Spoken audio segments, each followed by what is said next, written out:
Boa noite a todos, que a paz do nosso Mestre Jesus permaneça sempre conosco. Nós vamos ver o capítulo 18 do Evangelho segundo o Espiritismo, onde Kardec inicia mais uma vez narrando uma parábola de Jesus, um ensinamento em que Jesus fez através de parábola. E lá no Evangelho de Mateus, no capítulo 12, versículos 10 a 14, os discípulos perguntam a Jesus por que ele ensinava muitas coisas através de parábolas. Jesus explica, porque vocês, os mais próximos discípulos, tinham condições de entender o que Jesus ensinava, e enquanto que as demais pessoas ainda não. Então a parábola é uma forma, um recurso, uma narração de um fato, comparando com as coisas da natureza para transmitir um ensinamento. E nós lembramos que Jesus, ele não era tudo que ele falava através de parábolas, e sim ensinamentos quando ele ia abordar coisas do mundo espiritual, sobre a vida futura, sobre Deus. Então ele usava de parábolas. Então esse capítulo 18, eu joguei o fio aqui e ficou apertando, ver se eu acerto. Esse capítulo 18 diz a parábola de festa de núpcias. Jesus usava de coisas comuns da natureza, do dia a dia, para falar sobre coisas mais profundas. Ele utilizava aquilo que as pessoas já conheciam. E aqui ele vai narrar, comparando o mundo espiritual, a vida futura, o reino de Deus, com uma festa de casamento, dizendo assim: respondendo, Jesus lhe tornou a falar segunda vez em parábolas, dizendo: o reino dos céus é semelhante a um homem rei que fez as bodas a seu filho, e mandou seus servos a chamar os convidados para as bodas. Mas eles recusaram ir. Enviou de novo outros servos com este recado: dizei aos convidados: eis aqui tenho preparado o meu banquete, os meus touros e os animais cevados já estão mortos, e tudo está pronto, vinde às bodas. É um convite de casamento, né? Mas eles desprezaram o convite e se foram, um para a sua casa de campo e outro para o seu tráfico, comércio.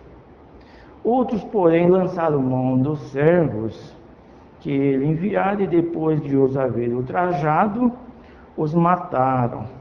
Mas o rei, tendo ouvido isto, se irou, e tendo marchar seu exército, acabou com aqueles homicidas e pôs fogo à sua cidade. Então disse aos seus servos: as bodas, com efeito, estão aparelhadas, estão prontas, né? Mas os que foram convidados não foram dignos de se acharem no banquete. E depois da saída das ruas, e a quanto achardes, convidai-o para as bodas. E tendo saído seus servos pela rua, congregaram todos que se acharam maus e bons, e ficou cheia de convidados a sala do banquete de bodas. Então depois o rei entrou para ver o que estava à mesa, e viu ali um homem que não estava vestido com a veste nupcial, e disse-lhe: amigo, como entraste aqui, não tendo vestido nupcial? Mas ele emudeceu. Então disse o rei aos seus ministros: atai-o de pés e mãos, e lançai-o nas trevas exteriores. Haverá ali choro e ranger de dentes, porque são muitos os chamados e poucos os escolhidos. É o título deste capítulo aqui. Muitos os chamados e poucos os escolhidos. Algumas pessoas acham até pueril, infantil, né? Essa comparação. Porque dificilmente as pessoas deixam de comparecer a um casamento, não é? E principalmente quando tem festa. E aqui Jesus está fazendo uma comparação junto com o povo judeu. Quem aqui já teve oportunidade de comparecer a um casamento, uma festa, né? Que bodas é a festa. Uma festa, esse casamento de judeu, pode avaliar o que é a festa, não é? Geralmente é uma semana de festa. Alguém já foi na festa? Já foi, Madeleine, na festa? Casamento judeu? Não. Tem um ritual, viu?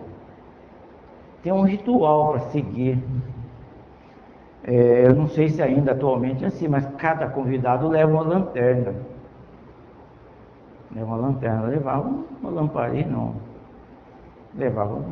E tem também a roupa para ir, a veste nupcial dos convidados.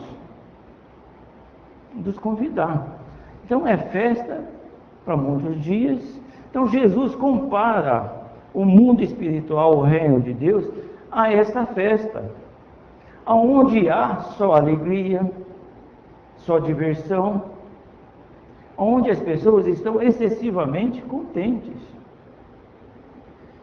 Então isso daí, ele está falando, está revelando, fazendo uma revelação histórica de como é o nosso mundo. Ora, quem seriam esses primeiros servos do rei, do homem rei, né? Que foi convidar? Foram os profetas, que vieram anunciar o reino de Deus, que vieram trazer àquele povo noção sobre a vida futura, o mundo espiritual. E muitos deles foram atacados. Como diz aqui, uns foram para a sua casa de campo, outros foram para o seu tráfico, ou seja, para o seu comércio. A gente percebe que não é diferente dos dias atuais hoje. E aquele servo que foi convidar as pessoas e que foi assassinado, nada mais é do que Jesus, que vai até o povo judeu anunciar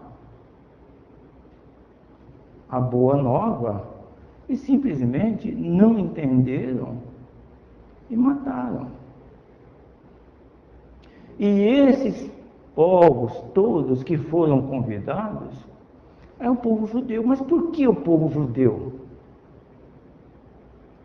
Simplesmente porque eles já tinham a aceitação, o conhecimento do Deus único. Até a vinda de Jesus, a maioria das pessoas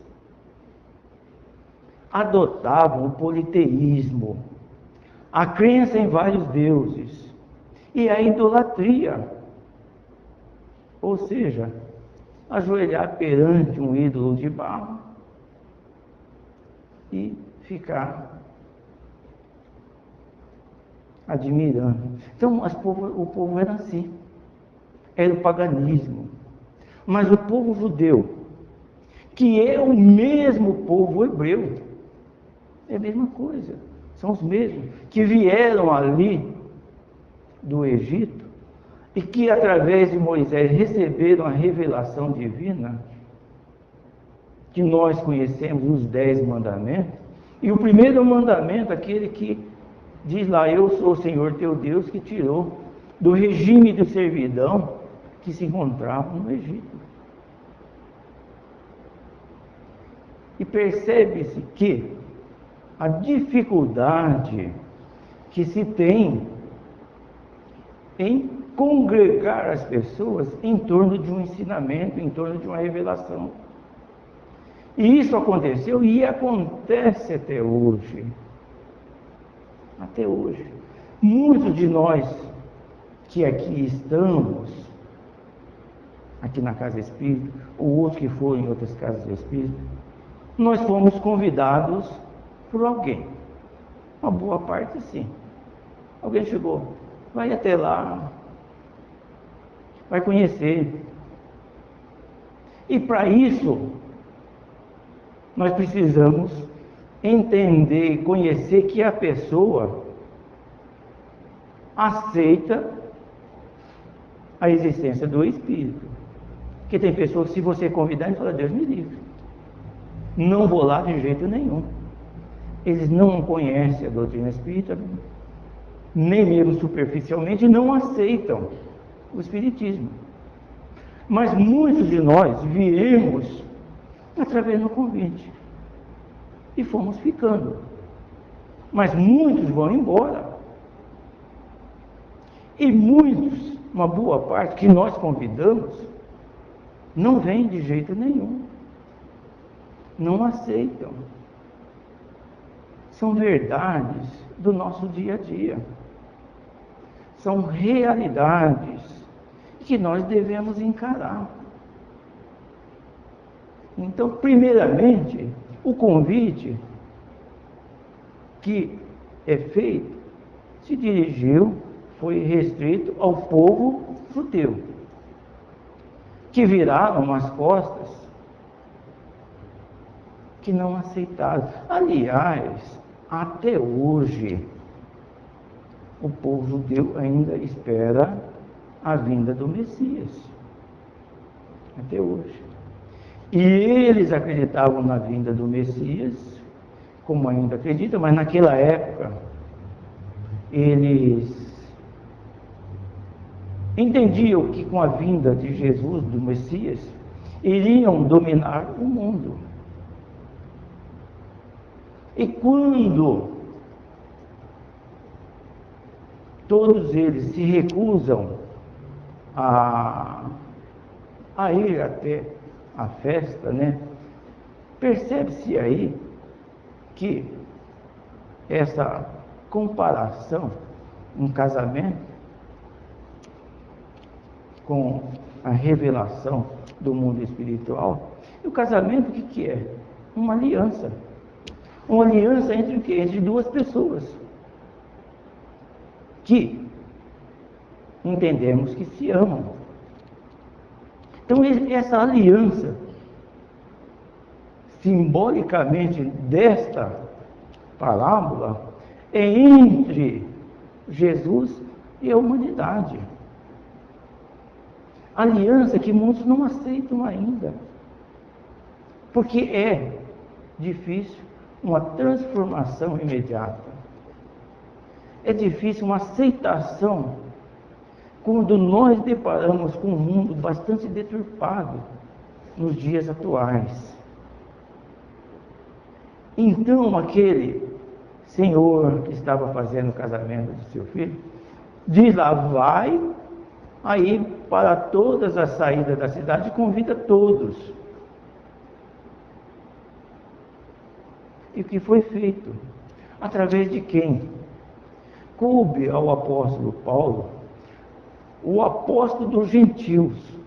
E os gentios são aqueles que ainda não aceitavam o monoteísmo. São pessoas que estavam ainda vivenciando a doutrina pagã. Foi divulgado, foi instalado por todos os cantos do Império Romano, através do trabalho árduo que nós conhecemos do apóstolo Paulo, na disseminação dos ensinamentos de Jesus, mostrando a todos que nós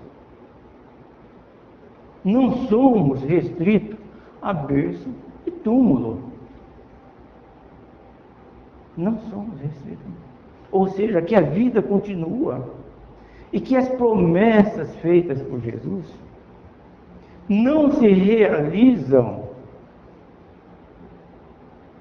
aqui no mundo material, e sim na vida futura, na vida espiritual.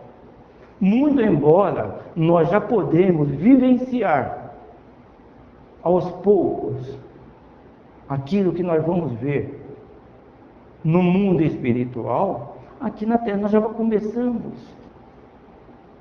a sentir os benefícios de vivenciar, de sentir mesmo o que é o amor nos trazido pelo Cristo.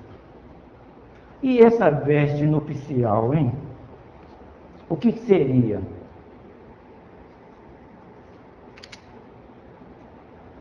Percebe-se aí que é tudo simbolismo. É tudo simbólico.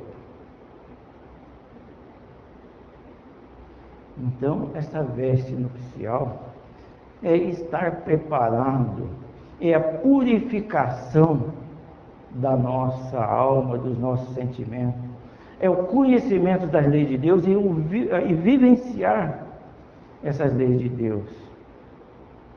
E nós estamos vivenciando essas leis de Deus ainda, agora. Muito embora já sabemos o caminho que nós temos que percorrer é longo, é difícil, mas nós, principalmente nós, espírita, nós já sabemos. E temos uma certa dificuldade em colocar em prática. Então, essa falta do vestimento da túnica nupcial é estar preparado para habitar um mundo melhor, uma vida melhor, que é a vida verdadeira, que é a vida espiritual. Qualquer um de nós aqui, quando nós somos convidados, quando nós estamos sendo, às vezes até mesmo pressionados a uma mudança de conduta, a gente fica impactado. O nosso pensamento ainda está voltado às coisas do nosso mundo aqui. A proposta de Jesus é lei, é verdade. De 2000 anos atrás, de agora, daqui para frente. E se nós fôssemos hoje convidados a viver no mundo melhor que o nosso, vamos ter certeza, sem dúvida, de que teríamos muita dificuldade de viver nesse mundo. Porque nós vamos para lá e através do nosso perispírito, que é o corpo do Espírito, e como o apóstolo Paulo mesmo falava, o corpo astral, nós vamos levar toda essa nossa bagagem e vamos ter dificuldade, muita dificuldade. Provavelmente não iremos nos adaptar. E eu vou mais longe ainda, viu, Érica? Às vezes nós não conseguimos viver num outro país aqui na Terra. Por exemplo, no Japão. No Japão. é de admirar a conduta daquele povo. Uma criança com 4 anos, a mãe leva até o metrô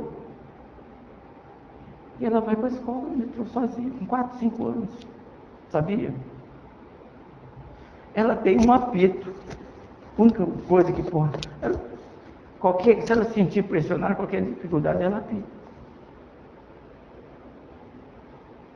Me parece que o país está situado sobre várias placas tectônicas, né? E aquele tsunami que teve, faltou alimento, faltou água. E as pessoas formavam fila na porta do supermercado para buscar produtos, buscar água, garrafa d'água. E aí o repórter ficou filmando as pessoas naquela ocasião, quando teve o tsunami. Observando as pessoas, a primeira da fila era uma moça. A primeira da fila era uma moça. Quando abriu o supermercado, as pessoas foram em ordem, em fila, até localizar onde estava a água. Havia ali 8 garrafas d'água. A moça, primeira da fila, pegou uma garrafa. Ela poderia pegar todas? Poderia. Não poderia? Poderia pegar todas. Se nós estivéssemos lá, nós pegaríamos todas? Oi? Todas. Todas. Pegaríamos todas. Pegaríamos. Foi o repórter que estava filmando, que viu aquela organização, perguntou: por que não pegou mais? Falou: não, tem mais gente. Pensou nas pessoas. Isso é evolução moral, não sei evolução espiritual, é evolução moral. Que parte para a evolução espiritual também. Né? Que parte, cara? A gente pegaria. Mais ou menos em 86, 87, quem é desse tempo aí deve lembrar que faltou carne aqui no Brasil. Lembra? Faltou carne. Muitos de nós estocamos carne. Né? O plano Sarney, faltou carne. O governador queria até confiscar os bois que tinham, né? Ministro. Então, na Segunda Guerra, um jornalista brasileiro estava em Londres fazendo jornalismo, cobertura. Chegou num restaurante, pediu um prato de comida e veio um bife só, um bife só. Ele falou: queria mais um. Aí, não pode. Há um racionamento, e as pessoas só podem comer um bife. O dono do restaurante falou, o garçom falou: só podem comer um bife. Ele falou: mas isso é brincadeira.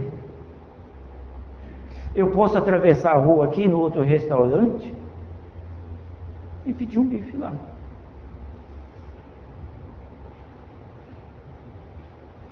A resposta que ele teve é aquele tipo de resposta que dá vontade de cavar um buraco e entrar.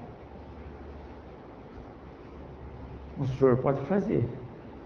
As pessoas aqui não fazem isso.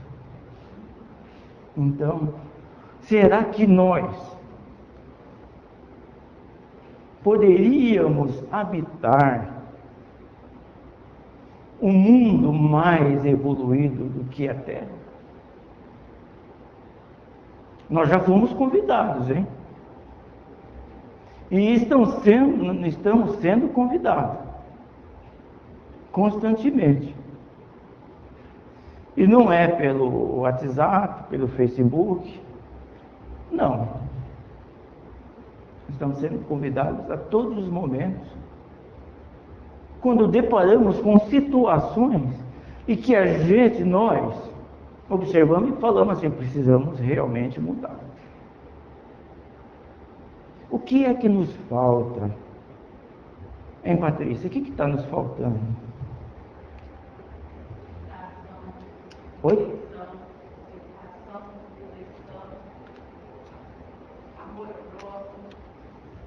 E vai aí em frente, né? Realmente falta muita coisa. Desapegarmos um pouco da matéria, né? Pensar mais um pouquinho no nosso semelhante.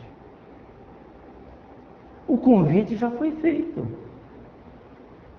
Não tenhamos nenhuma dúvida de que em outras reencarnações nós já tivemos contato com o Evangelho. Nós já conhecemos uma parte do Evangelho. Olha só esse próximo tópico que Jesus falava através de palavras de alegoria, de coisas, mas como que ele buscava isso, né?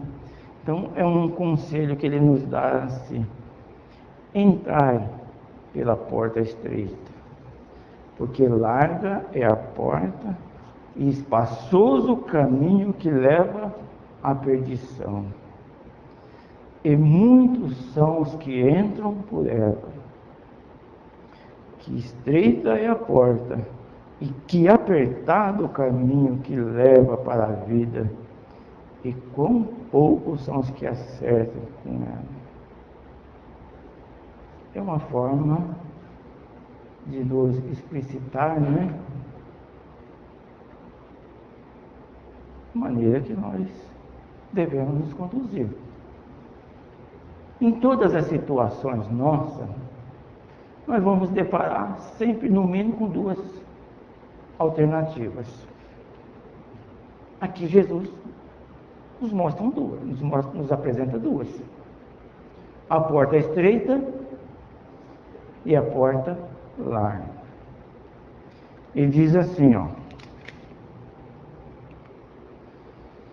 que larga é a porta, espaçoso o caminho que leva à perdição. Por que esse caminho que leva à perdição, nos dias atuais aqui no planeta, parece que aumentou, né? Parece que aumentou. Chega sexta-feira à tarde, o pessoal parece que já dá uma turbinada no ânimo, principalmente o pessoal jovem, né? E eu moro ali na região do lago, até lá pelas 3, 4 horas da manhã, quando não vai até mais ao nascer do sol, o barulho é infernal, o barulho é grande. E Kardec explica aqui, ó: a porta da perdição é larga, porque as más paixões são numerosas, e o caminho do mal é o mais frequentado. Lembra que eu falei no início? Muitos de nós viemos até a casa espírita através de um convite. Alguém nos chamou, vai lá. E muitos não vieram. Convida as pessoas para um churrasco, para uma festa daquela, se não vão. Não vão, Elaine? Não perde, né? Não perde. Inclusive aqui em Barretos, a maioria das casas espíritas, as reuniões ocorrem às segundas-feiras. Foram aqui a segunda ou a segunda. E para aquele que festeja o sábado e domingo, segunda-feira é uma tortura. Não é? Uma tortura. Aí Kardec diz assim, mais ainda.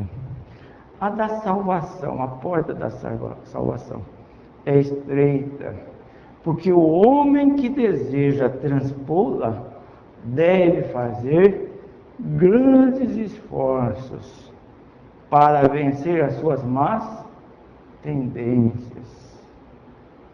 Nós temos más tendências? Temos más tendências. E precisamos vencer. Quando nós não materializamos as nossas más tendências, ela fica martelando no nosso pensamento. Não fica? Fica martelando no nosso pensamento. Fica ali te convidando. Eu tenho conhecidos, amigos espíritas, que até hoje, são espíritas antigos, que até hoje falam assim, puxa vida, por que eu fui conhecer o espiritismo? Acabou as festas, os amigos se afastaram. Teve um que eu convidei, assim que eu cheguei aqui em Barretos, eu convidei, ele me via sempre andando com o Evangelho debaixo do braço, com o livro, para lá e para cá. Eu preciso ir numa casa espírita. Eu falei, por quê? Pergunta até ingênua, por quê? Porque tem um cara pegando no meu pé. Eu falei, conversa com ele. Está pegando seu pé, conversa com ele. Ele falou, não, mas ele vem e some. Era um espírito que literalmente vinha até ele e puxava a perna dele. Isso acontece, viu? Não vão assustar. Quem está vindo pela primeira vez aqui? Não. Então, não vão assustar, né? Isso acontece. Era um espírito que... Mas ele já falou assim, não, mas eu não vou, não. Porque eu já sei que eu vou ter que deixar algum... Eu bebo, eu fumo. Eu vou de vez em quando lá no Rio das Pedras. Às vezes, você tem que fazer opção. Se você quer continuar na porta larga, no terreno largo que te leva, Deus te dá a liberdade de optar em seguir. Em continuar aquilo ali. A hora que você resolveu, está aqui. Ah, mas eu vou ter que deixar. Ninguém vai te proibir nada. Aqui na Casa Espírita nós não proibimos nada. A pessoa fala, eu bebo. Você conhece os malefícios do alcoolismo e do tabagismo também. E outros menos aparentes, né? Ou seja, a maledicência, os pensamentos que vão por aí. Nós vamos conscientizando a nós mesmos, né?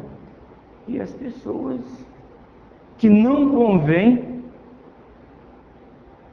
transitar por essa estrada.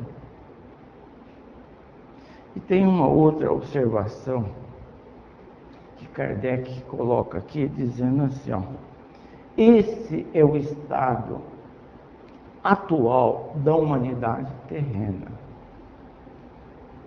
150, 160 anos ele escreveu isso. Continuando, ele diz, porque sendo a Terra um mundo de expiações, nela predomina o mal. Aqui no nosso planeta Terra, ainda sobressai o mal sobre o bem. Ainda há um domínio. E que nós temos que avaliar. Continuando, ele diz assim: quando estiver transformada, o caminho do bem será o mais frequentado. Diz ainda, devemos entender essas palavras, portanto, em sentido relativo e não absoluto. É o estado atual. Estamos melhor hoje do que ontem. Todos nós somos melhores hoje do que ontem. E amanhã, não fala amanhã, terça, mas amanhã, futuro, estaremos melhor. Na nossa próxima reencarnação,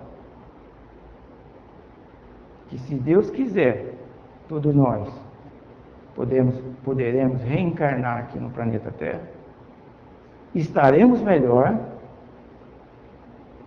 e vamos encontrar um mundo materialmente e espiritualmente aqui melhor do que hoje.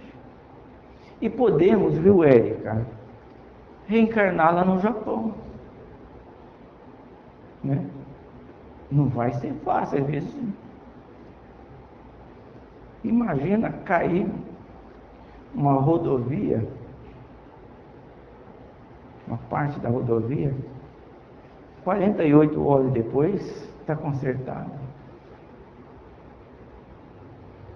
É lá assim. Eu estou citando o Japão, tem países também nesse nível. Então nós vamos encontrar um Brasil melhor, que já está melhorando. Essas transformações que nós estamos vendo, presenciando, é um sinal de melhora. É um sinal de avanço.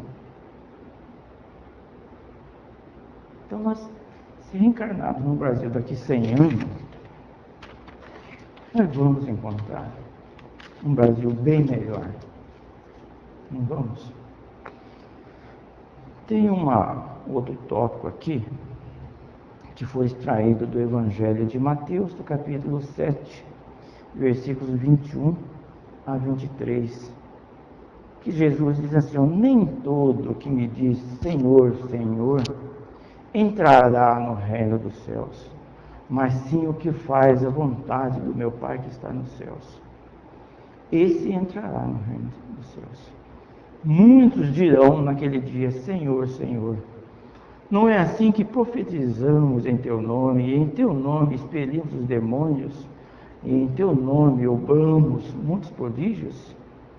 E eu então lhes direi em voz bem inteligível: pois eu nunca vos conheci, apartai-vos de mim, os que obrais iniquidade.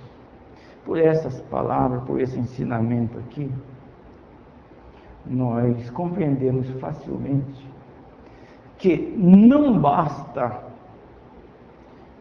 conhecer o Evangelho. Não basta.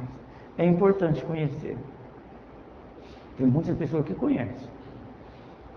E se você pegar o Evangelho em várias traduções, você vê que tem diferença um do outro. E eu conheço pessoas que conhecem todas as traduções do Evangelho para o português. Não basta você ir lá para Israel, entrar no Rio Jordão e dizer que Jesus foi ali batizado. Segundo historiadores, que esse rio já mudou de curso. E não basta também ficar dizendo Senhor, Senhor, se você não faz aquilo que deve fazer. E isso serve para nós, que muitas vezes falam: eu convivi com Chico Xavier, Fui várias vezes a Uberaba. Que importa? Ele fez a parte dele. Você fez a sua?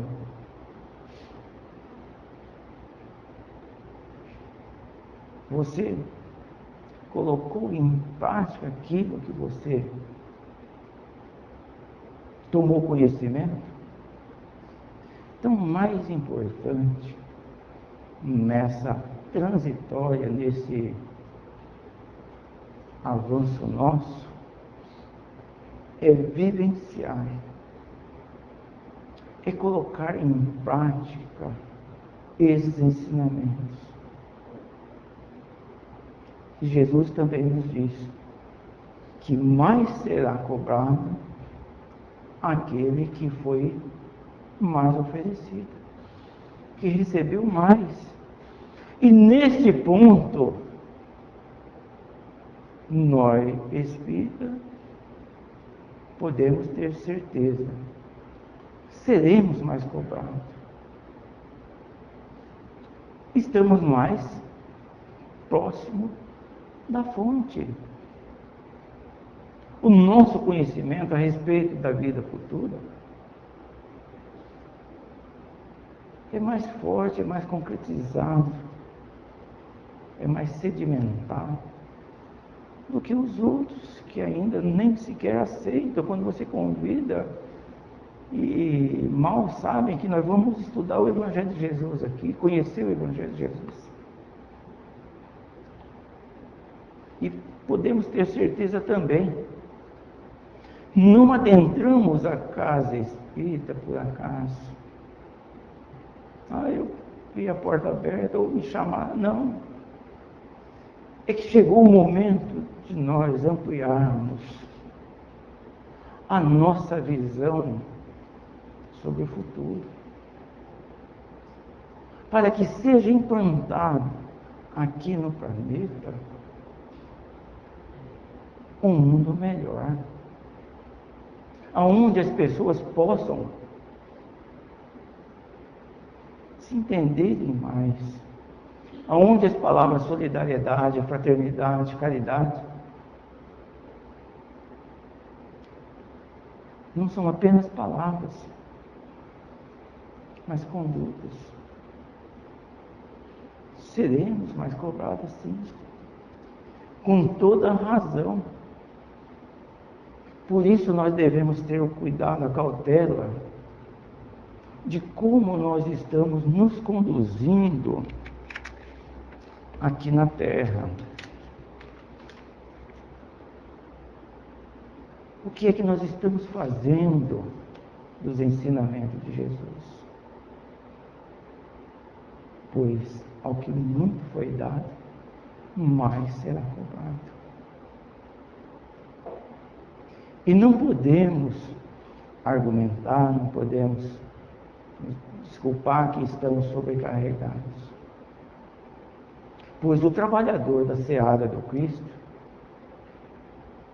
que está consciente da sua condição de trabalhador da seara do Cristo, não quer descanso. Ele quer oportunidade. Divaldo Pereira Franco está com mais de 90 anos. Está trabalhando. Chico viveu 92 anos, enquanto pôde, trabalhou. E uma vez perguntaram para ele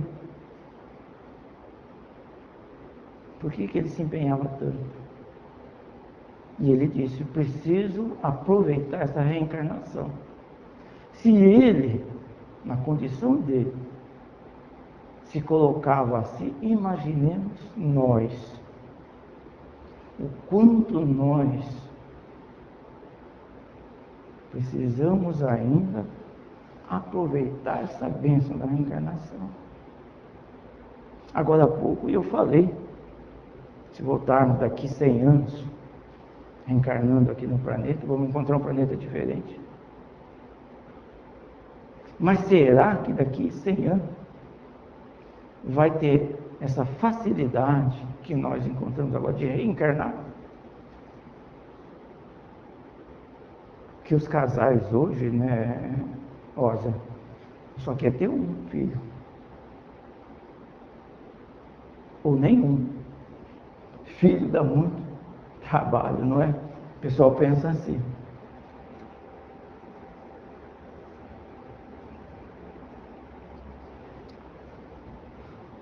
Se meu pai e minha mãe pensassem em ter apenas 10, eu estava fora. Eu fui o 11º. O Chico, um dia, numa entrevista, falando sobre a família dele, 9 filhos do primeiro casamento, do pai, que a mãe faleceu, 6 do segundo, 15. Atualmente, as pessoas estão mais. Tem que dar uma becada. Mas não estão querendo nenhum. Não estão querendo nenhum. Não estão querendo nem casar mais. Constituir família, ter filhos. Não precisa ter uma dúzia, nem meia dúzia. Mas tem gente do lado de lá buscando oportunidade para passar lá de cá, né? No último tópico desse capítulo diz assim o texto, o título: reconhece-se o cristão pelas suas obras.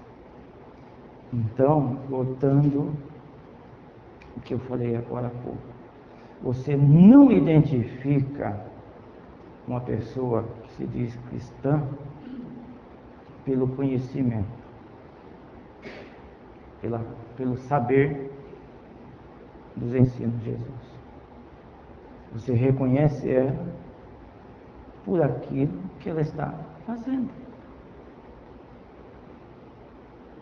E nós também, espíritas, temos que nos preocupar com isso.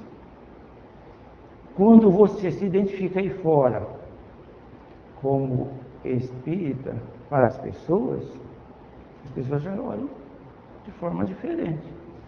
Opa. Outro dia um amigo falou assim: eu lembrei de você. Eu falei: por quê? Eu estava vendo uma matéria no Jornal de São Paulo, pessoas que saem à noite com um tambor de sopro, espíritas,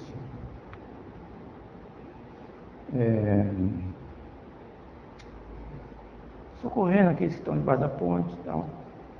Eu fiquei até com vergonha, porque ele lembrou de mim, mas não faço isso, né? Não faço isso. E o tempo está passando, né? E a vida vai prolongando. Então, reconhece-se o verdadeiro cristão por aquilo que ele está fazendo, não por aquilo que ele está falando, mas pelas suas obras, pela dedicação àquilo que ele está buscando. É difícil? É muito difícil, mas não é impossível. Não é impossível. Você tem que lutar, não com as adversidades aí fora. Você tem que lutar com tudo aquilo que está dentro de você. O orgulho, a vaidade, o preconceito, o egoísmo. É a porta larga que nós temos que deixar. É o caminho da perdição. Da perdição do quê? Da bênção da reencarnação. Que às vezes você passa pela vida, passa pela existência, e a hora de prestar conta lá na frente, vai de mãos vazias, né? Então, que essa mensagem nós possamos nos empenhar bastante para não apenas a compreensão, mas para vivenciá-la. Muitos são os convidados e pouquíssimos mesmo são aqueles que são aceitos. Né? Quem que descarta isso? Lá no século XIX, Charles Darwin já falou mais ou menos a respeito da seleção da espécie, né? Muitos são descartados. No entanto, esse processo de se integrar, de aceitar o convite, de se empenhar, somos nós mesmos que vamos nos colocar como trabalhador ou não.